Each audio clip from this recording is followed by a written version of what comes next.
everyone, my name's Andrew and welcome to another video. Today we're going to talk about Parcel. This is one of the products we have at Oasis. It's a very cool SDK that you can integrate into your product to do all sorts of fun things to protect user privacy, their data, et cetera, et cetera. I'm joined today by Charlie. He's one of the PMs at Oasis Labs, and he's going to provide us an overview of what Parcel is, show you kind of a demo of some fake mock products that we've built, and then we'll provide some information about how you can get started building with Parcel yourself. So Charlie, maybe you could provide a brief overview of kind of what is Parcel, like why did we build it, and what are the kind of values for developers? Cool. Yeah, so Parcel is one of our main tools here at Oasis Labs. Parcel is a set of privacy-first data governance APIs. It's designed to give customers great control and oversight of how their data is being used, while also at the same time letting developers continue to build great and interesting and valuable products and applications. So what it does is Parcel allows developers to securely store sensitive user data, define different usage policies over that sensitive data, share tamper-proof logs with their end users of how their data is being consumed, and then easily deploy different computations and algorithms inside what we call secure computing environments, secure enclaves, so that they can do privacy-preserving analysis and generate new data and new insights for their end users. So Parcel, putting all that together, Parcel makes it really easy for developers to offer their end users great ways to manage their data. We also have a web UI called Steward App, which allows end users to go in and see in one place the applications that they've granted permission to, the different pieces of data that the applications have accessed on their behalf, manage permissions at any time, see a full access history of how their data is being used by these different apps.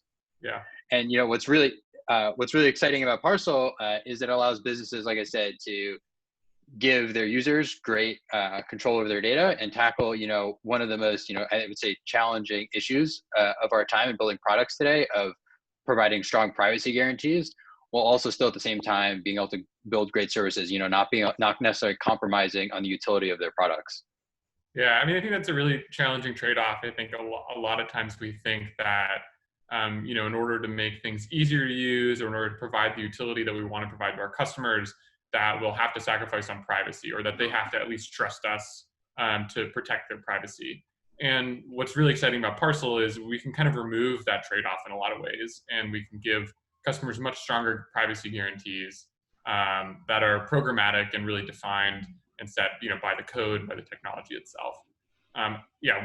One really cool use case that I'm excited about is Oasis Labs has partnered with Nebula Genomics. They're kind of like 23andMe, these like direct-to-consumer genome sequencing companies.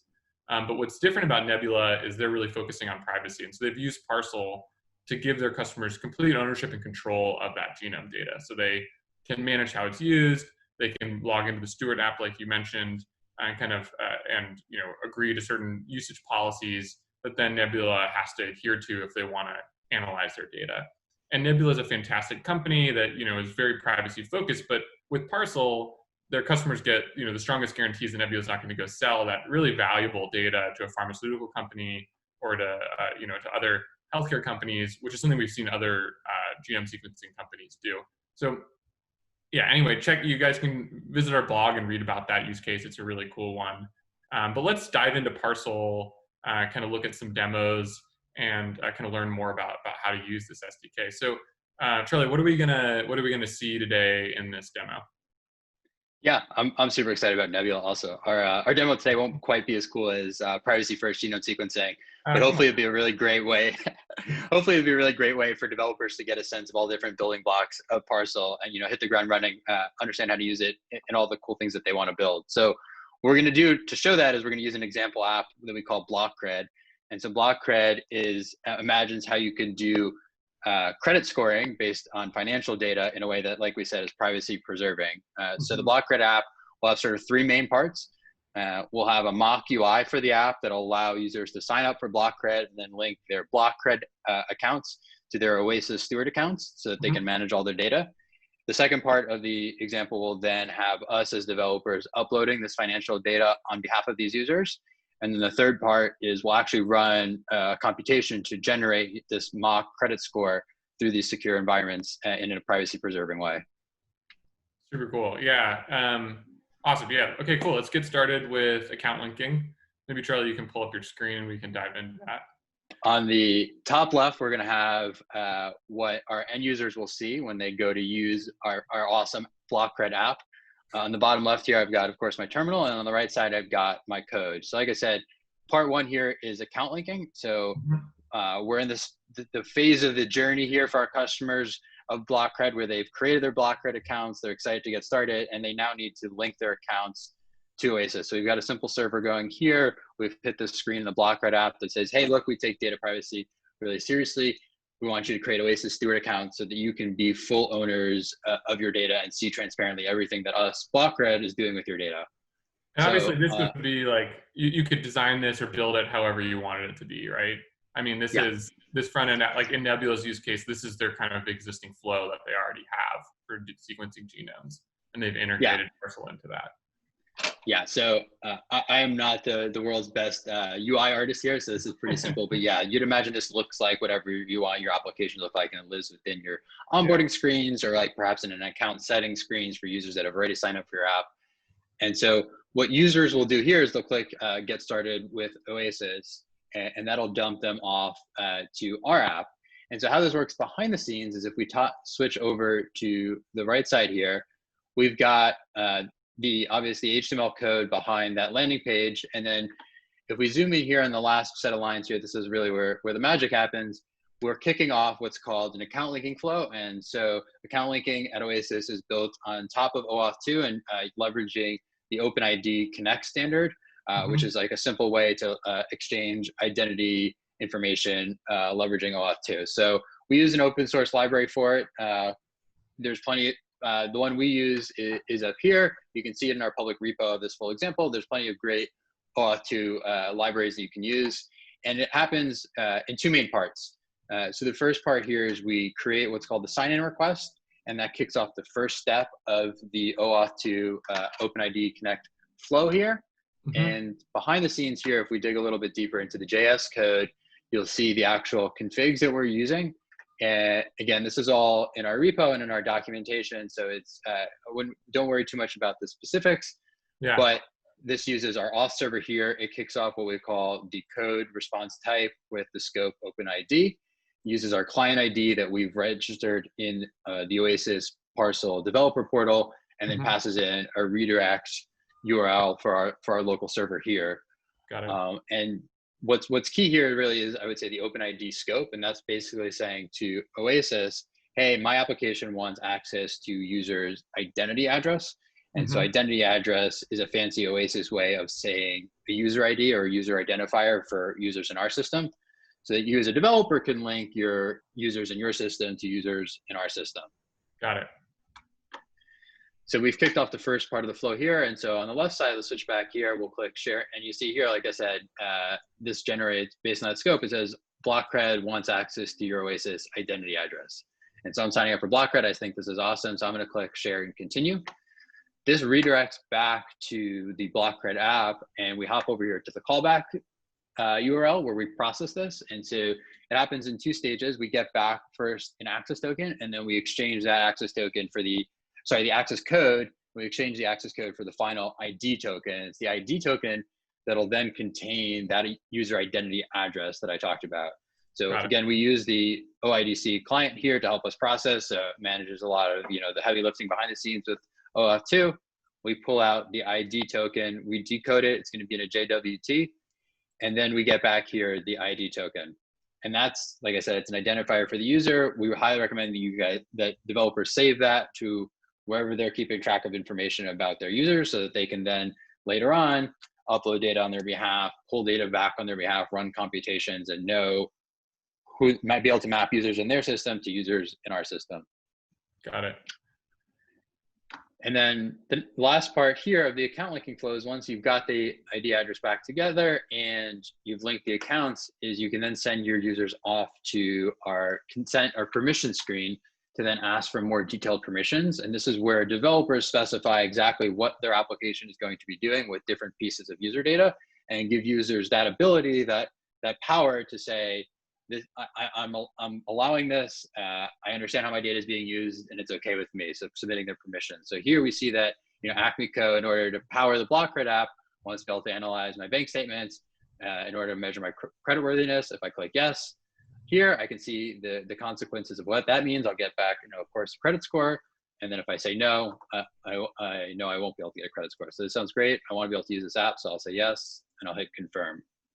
Yeah, what I really like about this, like beyond just the kind of like programmatic guarantees that we're providing underneath the hood, you also can provide some really nice, like clean language to explain to the user what you're doing. You don't necessarily have to hide. Of course, you could like also link to some legalese or something like that. But this is a really nice format to make some kind of condensed, abbreviated permission structure that your users can then use. Totally. And so they can understand how you're using your data. Yeah. Exactly, and that's what we think is so great about Parcel, is it makes it really easy for developers to be that clear and transparent with their users, with hopefully not a lot of work. Yeah, exactly. Click here, hit finish onboarding. It takes us back to the BlockCred app, and then we see here, just for completeness, that we have been able to link our user account. So this is what we call the Oasis identity address, or an Oasis user identifier here, that the BlockCred app then gets back on my behalf. That's important because we're then going to use that in the next 2 steps of our demo here. So step number 2 of the demo, like I talked about, is being able to upload data on behalf of users.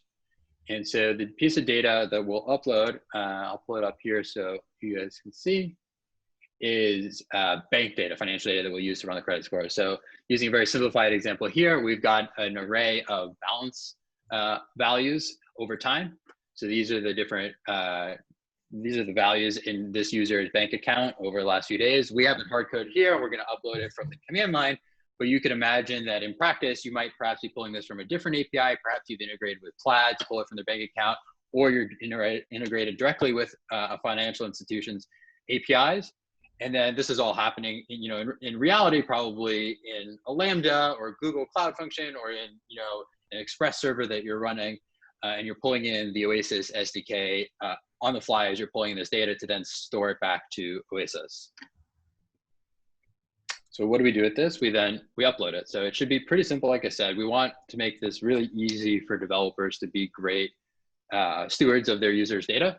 So if we hop over here, we're going to pull in order to do that, we're going to use the Parcel SDK. So it's a bunch of APIs and wrappers that we've created in TypeScript to, again, make it really easy and abstract away a lot of the complexity of working with our network and our products, so developers can build great apps really easily. So it should be really as simple as we pull in the SDK, we use our developer credentials, which is a client ID and key pair that you register in the portal, in our developer portal, and then we build out the actual data set. So we give it a title, we give it some metadata so we're able to find it later, and then we read in the actual data. So we'll read it in from that file, we'll pass in that metadata, and we'll say here, and I think this is the key line to call out, is that this piece of data belongs to our end user. So we're going to use that identity address that we got from part 1, and we're going to say this data set of bank records belongs to this user, and we're going to mark ourselves as the application, as the developer, as the creator of this. That then creates the relationship there, saying the BlockCred app and this user are collaborating over this piece of data.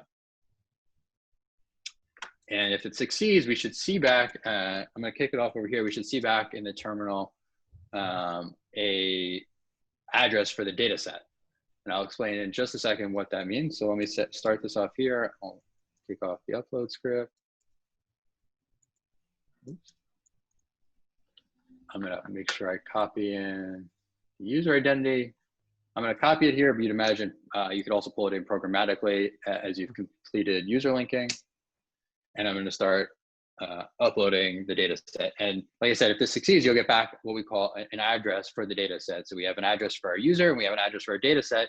And this represents where on our blockchain these different entities live. Yeah. And so we see it succeeded. That was super quick. That's awesome. And so now we have here this address for the data set. And so how do I know, I mean, maybe a silly question, but how do I know that the policies that the user opted into are applied to that data set? What's the relationship between those policies, the user, and the data sets themselves? Yeah, it's a great question. So as the user's coming in here and they're seeing these permissions and they say yes or no, what we're doing behind the scenes for developers is we're managing a set of what we call policies to say that this developer is allowed to access these pieces of data that belong to these users. Mhm. And we do that all to sort of extract away a lot of the complexity. And there's several different ways that you can verify that you have permission. You can just try and go as a developer and trying to access the data set. And if you have permission, it'll succeed. And if it doesn't, it'll throw you an error. So you can sort of just like leave the policy management to us and just use it as is, and it'll work and not work automatically based on the user's preferences. You can also use some of our APIs and our command line tools to go, if you're curious or like it's important to the logic of your app, you can actually go and look at a data set, look at the policy on the data set, look at the state of those policies, see which different entities the policies facilitate relationships with. So you can see, programmatically or in your command line or on the fly, see the different states of different data sets and whatnot. You can also, if it's easier, you can go into our developer facing UI and see all the different data sets that have been granted your app permission. Got it. Very cool. Cool. So we've granted permission. I'm back here in the Steward app as the end user, so we can see that the actual data set has uploaded successfully. We can double check and make sure it looks like what we'd expect. So I'm here, like I said, in the app as the end user. I've hit download on the data set. And if I take a peek at it, we'll see the data, and that matches what we had, over in the code, what we thought we were uploading. So now we know the data is uploaded, it's on the chain. We've got these access policies, again, mediated through the chain with an immutable ledger so that we know exactly what's happening. Nothing, you can't muck with anything, can't do any funny business. No funny business, I like it. So the last bit of the demo here, rounded out, is the exciting part. We're gonna actually generate the credit score. So we're gonna take in this data set as an input. We're gonna run a simple algorithm and decide, what's credit score to apply to this user. Like I said, it's all gonna happen in our secure computing environment, which is, encrypts the data, stays encrypted within you. It's memory that stays encrypted within use, so that we as a developer never actually see or take ownership of the end user data, completely respecting, their privacy, but are still able to, run algorithms and generate valuable information. Yeah. What's neat about this, is basically you can have an end-to-end flow where, I can build an app and my system never sees or really even touches the raw data. I'm loading it into an encrypted computer, or a secure computing environment. I'm pulling it in from, Plaid or some other API and just piping it directly into the Oasis system. So I'm building a whole system where I have all the benefits of being able to use this data, but never have to have the risk necessarily of storing it in my own system. Totally. And hopefully it's really easy to do, right? Like it was a couple lines of code, upload it, and now I'm gonna show you a couple lines of code here to actually run the algorithm. So really powerful, but still really accessible and easy to use. So we're gonna run the report, again, pull in the SDK here. We're gonna use the user identity address and now also the address of that data set that we uploaded. And the way this works is we have a program, and this program here is gonna be a simple bash script, but it can get as complex as pulling in a Docker image, pulling in a machine learning model that you've trained, pulling in a Python script that you're using. It's super flexible. You can use our default image for the worker. You can specify your own Docker images, run all sorts of really powerful programs within this worker. And so I'll pull up the script here so we get a sense of what this algorithm looks like. It's super simple, just so that it's easy to track here in the demo. We're gonna take in as input those records that we talked about, and then we're gonna generate an output, which is the credit score. And the way we do it here in our super intelligent, super advanced credit scoring application is we calculate an average of your balance. And if your average balance in your bank account is over this value, we're going to assign you a credit score of 722. And if it's below the 1250 threshold, we're going to give you a credit score of 684. This is how all credit score apps work, right? So this is how the sausage is made. Yeah. All right. So like I said, we're going to use that bash script, and then actually kicking off the job with our SDK should be really simple. So we're going to take in that bash script, we're going to upload it as an input, a program, so we can use it, and then we're going to build out here our command line invocation of that script. And so we're going to say, we're going to use that bash script, and then we're going to pass into it as an input that records data set, and then we're going to say we're writing an output. And we configure this together here for the records data set, we're saying that we want to use that as an input for our job, and we're pulling that in from the chain. So here's the address of that data set we want to use as input. And then we're also specifying here that our job creates one output. and we're going to store that output at score.txt. And so behind the scenes, what's happening is our worker is going to create an empty file, and it's going to place that file within the in this environment here so that the script can write their outputs to that file. And then when it's all said and done, the worker is going to come through and take that output and turn it into a new Parcel data set automatically for us. And we can specify some configurations around that output. Specifically here, what we're going to say is our end user is going to also be the owner of that output set. So to your point, right, full end-to-end ownership of data by our end users. We're going to take our use what's called the dispatcher. We're going to submit a request for the job, and then the dispatcher is going to let us know. It's going to find a worker, submit the job into that secure computing environment. It's going to wait, and the dispatcher is going to be the thing that tells us, hey, this job is completed. It has either succeeded or failed. And if it succeeds, which hopefully, knock on wood, it will, it'll create output data sets, and the dispatcher will let us know, hey, now you have these new data sets that are created by your job, and they live at these new addresses on the chain. So hopefully relatively straightforward, but also super flexible. So let's hop over here to the command line and let's run our job. So we're going to use our report script here. We're going to pass in, again, the user identity address that owned that piece of data. And then we're going to pass in that data, the address for that data set that we had previously uploaded. And that's our records data set, which has our bank records, the input for the job.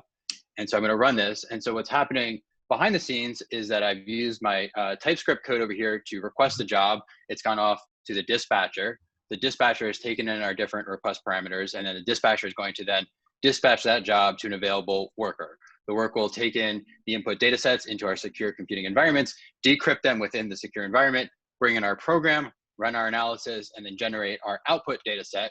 It'll take that output file, turn it into a Parcel data set, and upload it to Parcel. At that point, it'll get encrypted, and only that encrypted piece of output, that output data set, will be the thing that leaves the secure computing environment. We've also specified that our end user is going to be the owner of that data set, so it will still belong to them. They'll hold the keys to that encrypted data set. So end to end, from beginning to end, from bank records to credit score, our user maintains full ownership of all of their data that's happened and generated through the Blockred app. And so on the left-hand side here. Yeah, one thing I'll add too, what's really cool about this is, like, from an application developer standpoint, I don't have to necessarily take on as much risk of handling this sensitive data. I can build a system that essentially keeps it private or keeps it encrypted throughout every step of the flow. So it's a really neat way of not only providing better privacy to your customers, but also potentially helping protect yourself as you're building some apps. Totally, yeah. We think there's incredible value for both sides, developers and their customers. And so the dispatcher here has told us that this job with this ID has completed successfully. It's created an output. And so if we hop back up here to Steward app as our end user, we should now actually see the output of that job as a new data set. So I'm going to kick off a download of that so we can check and see what our credit score is. And we should also be able to go over here to the data history tab. And if I refresh that, we should see here a log that Blockred Acme Co. used my bank record data to generate this credit scoring result. And then also I see, of course, a record here that I, as the end user, downloaded my record. So it's downloaded. Let me open that up here, and boom, we got a 722 credit score. Nice credit score, Charlie. I'm a diligent saver. Yeah, this is very cool. I mean, it's a powerful flow because it gives the user kind of the total insight and total control of how their data is being used in a way that's really transparent. Of course, obviously, here the user's downloading this file, but with additional permissions and kind of the right setup, you could also surface this information within your own app so the user was able to consume it or review it there, that kind of thing. Totally. Cool, Charlie. So this is really exciting. It's cool to see Parcel in action. Where should folks go if they want to get started using Parcel? Like, what are the next steps? How should they get started? Yeah, we hope folks see this and they're really excited and want to start building with Parcel. If you want to get building with Parcel, visit our website, oasislabs.com/Parcel SDK. There's a form there. Fill out the form with your info, and then we'll be in touch. We'll get you set up with our NPM package. We'll get you set up with our documentation, and we'll help you hit the ground running and start building with Parcel. Yeah, we've got all those links in the comment section, so you can check them out down there, and we're excited to see what you all build. So talk to you soon.